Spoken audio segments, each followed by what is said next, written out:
With the Legend stage swiftly over for Navi, I thought it would be best to take a look at, of course, their highest rated player, s1mple.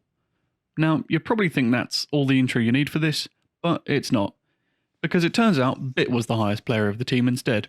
You know, the 18-year-old pickup for Navi, who just outperformed a goated player with 16 MVPs and a decorated trophy cabinet.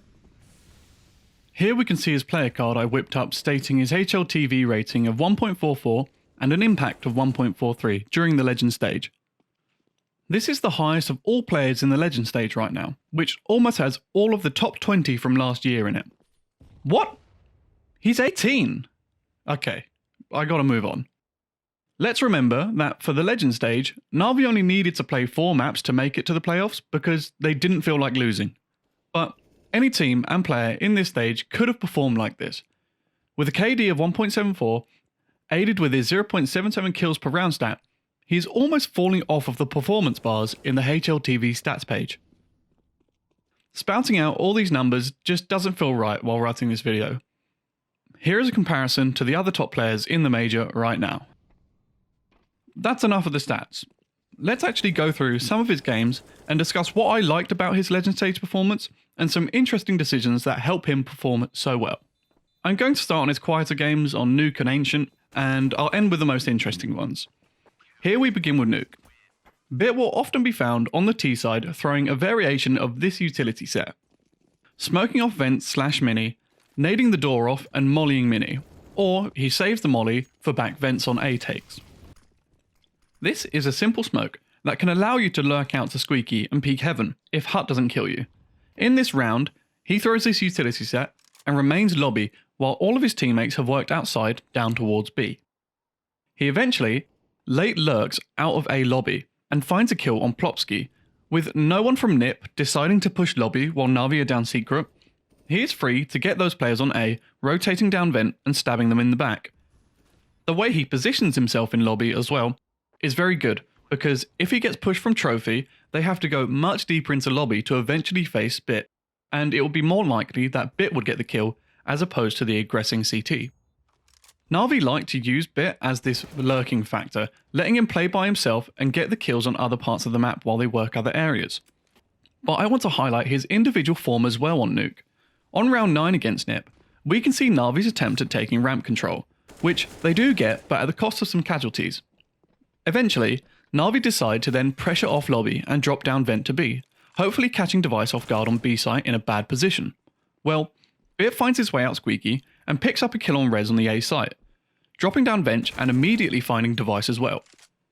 He then gets the bomb down and is left on a 1v2, where he finds Hamper's ramp, but is now left in a 1v1 where he gambles wrong and eventually dies. Navi had no right in making that round this close, and it was all down to B1T's 3k. This is just a case of good anticipation of where he's going to be taking fights, or where he expects the CTs to be every time he faces them. With round 8 here as well, Navi simply allow him to lurk whenever they work secret, finding a kill outside while the bomb is going B, working his way around ramp to find Device as well, and barely missing out on the clutch because of his position, as unfortunately, Perfecto goes down during the 2v2. Here we can see he's super comfortable working the other side and finding the kills by himself, all while his teammates are taking B. When it comes down to an actual A take, he demonstrates that he is happy to walk out Squeaky with his own smoke. Whether it's the vent smoke to lurk through or a mini smoke, he will walk out Squeaky and happily take the dual heaven any day. If I were to give a quick breakdown of his CT performance on Nuke, it would be a short one. He is the designated ramp player and found himself staying ramp as Navi wins the rounds out. But it's important to note how often Navi will be at a player advantage and B1T will just remain ramp, not overextending. His patience and discipline plays off in the final round as well, where he demonstrates his mid/late game decisions to remain on B after finding a kill on LNZ working ramp.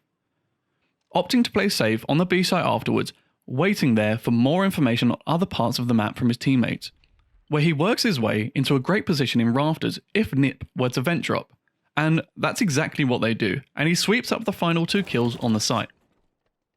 Moving on to the other maps now, you're going to see a theme with how B1T works in this Navi lineup. Ancient was his lowest rated map, and he still didn't get under a 1 rating, ending 14 and 14 but with 7 assists. Bit is often more supportive of his teammates on the CT side of Ancient than he is on Nuke, simply because he's not locked away in ramp away from the squad. As we can see in the pistol round, he flashes out mid to help with the early mid aggression, leading to 2 opening kills with the assistance from his flash. You will often find Bit flashing for his teammates in mid, either from CT or in A site to assist with the map control or fights.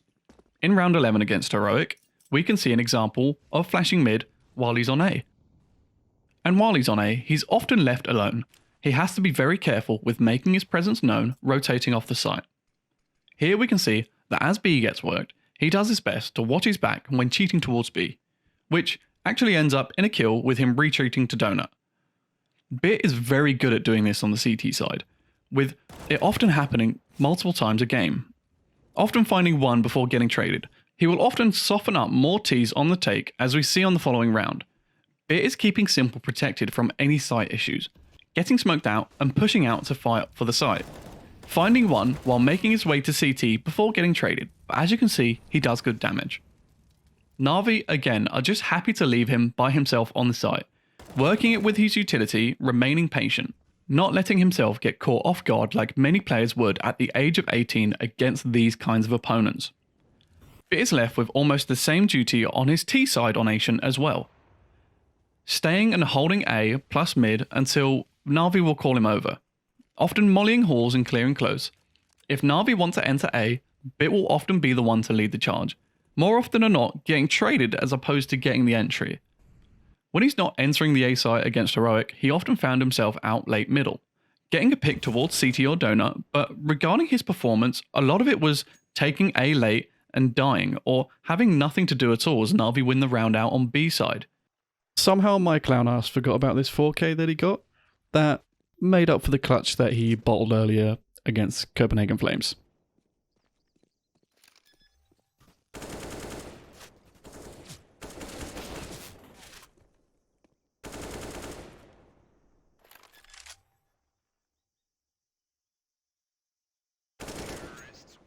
And with that, I'd like to move over to Overpass. Overpass was played twice in the Legend stage for Navi, and if I needed to reassure you that Navi is happy to let Bit play by himself, this is the map to confirm it. Before we get to him playing for himself on A though, I want to highlight this play that they ran twice in the series, once against VP and once against Nip. It's like a bait and switch. Navi will molly off Fountain or Playground and smoke the stairs, while s1mple will peek over it into Fountain. All while this is happening, Bit works up long and gets into the corner with assistance of Boomage's flash. At this point, Navi will want s1mple to take any contact Fountain, and Bit will wait, biding his time for anyone to swing out of Playground or across Fountain. Both times Navi run this strat, it led to kills for Bit. He is happy taking this aggressive position and will smoke himself to safety upon contact if necessary. This quick play involving Bit has become a very successful one each time it's been played, and I expect Bit to get involved in this aggression in the playoffs as well, and you might even see Navi pull out more strats like this involving Bit to help them win these CT rounds. In his more defaulty behaviour, Bit will be playing in Connector, mollying off Fountain or Playgrounds before tucking away and sticking around in Connector. Here we can see in round 11 against Nip, how Bit tucks himself away in Con when no one is helping him balloons, picking up an easy kill on Plopsky as they walk straight into him. His patience in Connector will often translate to one and dones or B short flanks. Here we can see a B attempt out of Nip where Bit will just remain in Connector, quietly finding 2 kills as the T struggled to get anything done. Of course, this is a lot easier for Bit to do this when Navi are performing so well and haven't just given up the B site. So we have to remember all of these kills aren't simply because Bit is just outplaying them. In fact, Navi are playing well as a whole, and this allows Bit to excel in this area of Overpass, flanking B or playing by himself in Connector, because the Ts do have to worry about other parts of the map, because over on A you might have s1mple, and over on B you have Electronic. Who do you want to run into? Well, neither. They're going to find you instead. But we do have to give Bit some of his own credit. He isn't always just having kills walk into him. In fact, he's a smart Connector player. In round 14, we can see a half buy out from Nip. Bit goes through the motions of mollying Fountain and heading into Connector, but boom, it sees 3 bodies outside of Connector door, and immediately, Bit knows it's better to give Connector away. They're already down in a 4v4, so you don't want to make it worse. Backing out of Connector, and because he's not stupid, he doesn't take his eyes off balloons, and in fact he picks up a kill on Rez. If he were to remain patient like in the other rounds, he'd likely have been traded out, but Bit did not let this happen. Finally, I want to highlight Bit's decision making again on their last CT side against Nip, where he finds A getting pressured, and with that he gets a lonely kill on Long and immediately locks this area down while all the Ts work short. And with Long being his, he remains there, letting the Ts come up to the site as his teammates rotate in. With Long being such a dangerous position to give to the CTs when taking A, Nip are too concerned about it, and attempt to find Bit, but Bit is playing safe. With that, his teammates work off of him perfectly, finding all 3 of the Ts trying to kill Bit, and Bit isn't even breaking a sweat. Regarding his behaviour on the T side though, there is nothing extraordinary about it. He often works areas in the map in tandem with Navi, keeping an eye out on Fountain if his teammates are Playground or Long, or watching Long if his teammates are working Fountain or B or Connector. What we do get again though is another reminder of his form. Left in a 1v4 with absolutely no reason to find anything at all, he manages to work A Long by himself and get 2 impressive kills that he had no need in getting. Immediately following this round though, we have him again by himself, just working locations of the map that his teammates are just not near, opening up the round with a kill on Rez and eventually going down. This presence alone though is keeping the A side in check, not letting too many CTs cheat towards B on the take, and as a result, lets Navi work the round cleaner.